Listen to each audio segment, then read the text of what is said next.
Hello, मैं doctor Neelima Das, practising pain and palliative care at Raipur. आज मैं बात करूंगी फिंगर पेन और ट्रिगर फिंगर के बारे में। तो चलिए थोड़ा सा एनाटॉमी जान लेते हैं शुरू करने से पहले। देखिए, ये जो फिंगर हैंड्स का मॉडल रखा है, जिसमें आप देख सकते हो कि ये जो हमारे टेंडन है, जो फोरआर्म मसल टेंडन है या जो हैंड के मसल की जो टेंडन है, अल्टीमेटली जाके अटैच होता है फिंगर में। जो फिंगर में अटैचमेंट ऐसे लॉन्ग हैंड से शुरू करके टिप ऑफ फिंगर तक जाता है। तो ये जो टेंडन है, उससे हमारा क्या काम है कि फिंगर को हर एक फिंगर जॉइंट पे एक्सटेंशन करने में काम आता है। तो ये फिंगर जो मतलब हैंड हमारा मल्टीपल फंक्शन करते हैं, तो हैंड का मूवमेंट बहुत ज़्यादा होता है। तो एक्सटेंसिव मूवमेंट को थोड़ा सा स्टेबल करने के लिए हमारे पास एक लिगामेंट होता है जो जॉइंट लेवल पे होता है। जो ये होता है हैंड का बोन को हम मेटाकार्पल बोन बोलते हैं और फिंगर को फेलेंजेस बोलते हैं मेडिकल टर्म में। तो जहाँ पे हैंड एंड फिंगर का कनेक्शन और जॉइंट शुरू होता है, इस लेवल पे ये लिगामेंट बहुत ज़्यादा मोबाइल ना हो, क्योंकि हैंड तो बहुत फंक्शन करते हैं। तो उस लेवल पे उसका टेंडन को थोड़ा सा मोबिलिटी हाइपर मोबाइल ना हो, उसके लिए एक लिगामेंट होता है प्रोटेक्शन के लिए, जिसको A1 पुली बोलते हैं। जो इस लेवल पे आप देख सकते हो, इस लेवल पे एक ऐसे टेंडन के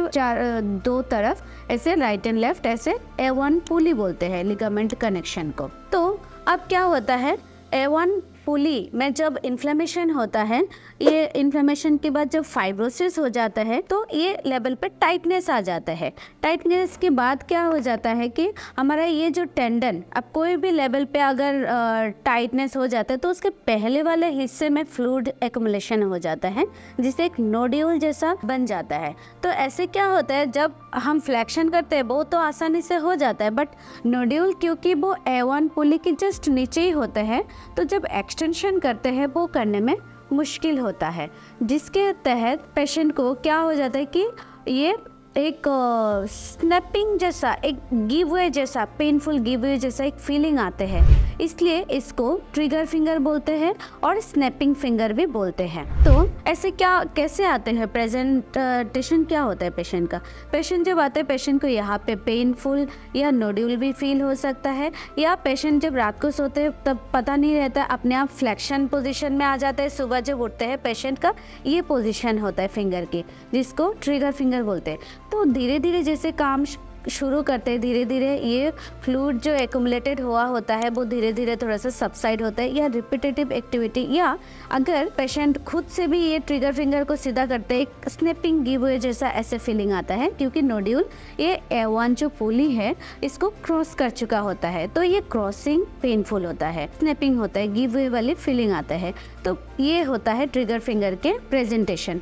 क्यों होता है, कॉजेज सेम, इन्फ्लेमेशन क्या से होता है, कोई भी इन्फ्लेमेटरी बॉडी में डिजीज, जैसे कि रिमेटॉइड आर्थराइटिस में स्मॉल जॉइंट बहुत कॉमनली इन्वॉल्व होता है, small joint and wrist and ankle joint. तो ये रिमेटॉइड आर्थराइटिस कॉमन होता है। फिर डायबिटीज मेलिटस या और कोई इन्फेक्शन हो, लोकल इन्फेक्शन, उसमें भी हो सकता है। सोरियासिस या और कोई वजह से आर्थराइटिस हो, उसमें ये चीज़ कॉमन होता है। हाइपोथायराइडिज्म, डायबिटीज मेलिटस, जहाँ पे भी फ्लूइड रिटेंशन होता है, ये उस उनमें से ट्रिगर पॉइंट प्रेजेंट कर सकता है। या डुपिट्रेंट कॉन्ट्रैक्चर, वो क्या होता है कि बर्न हो गया किसी को, मतलब ओनली हैंड बर्न या कोई भी और बर्न जिसमें हैंड भी इन्वॉल्व हो, इसमें भी ये local inflammation and trigger point present कर सकते हैं। तो अब ये उसके कॉजेज हो गया।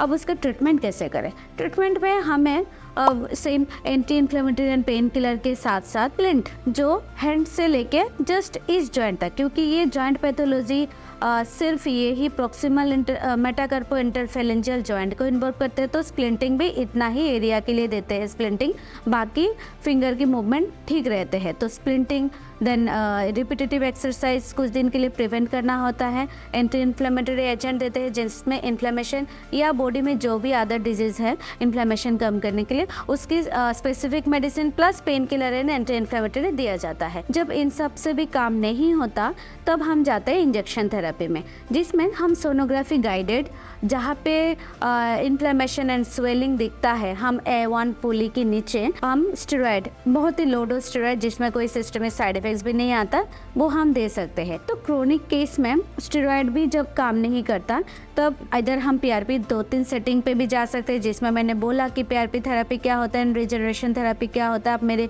पिछले वीडियो में जाके दे सकते हो अबाउट PRP थेरेपी। और इसमें हम PRP थेरेपी भी जा सकते हैं, या जब कुछ भी चीज़ें काम नहीं करता या शीत में ही, टेंडन शीत में ही ट्यूमर हो, तो सर्जिकली हमें जाना पड़ता है, जिसमें स्मॉल इंसेशन के साथ इधर ट्यूमर को करेक्ट करते हैं, ना इधर ये जो A1 पुली है जो टेंडन को हाइपर मोबिलिटी से बचाना चाहते थे आप, तो इसमें रिस्ट्रिक्शन या फाइब्रोसिस है तो A1 पुली को ही निक लगा के काटना पड़ता है। तो ये है अल्टीमेटली कि हमें सर्जरी पे भी जाना पड़ सकता है जब medical treatment and injection therapy काम नहीं करता। तो मेरे द्वारा ये है जानकारी about trigger finger and snapping finger के बारे में। मेरे द्वारा जानकारी अगर आप लोगों को अच्छी लगे तो मेरे चैनल को लाइक, शेयर एंड सब्सक्राइब कीजिए। नमस्ते, थैंक यू।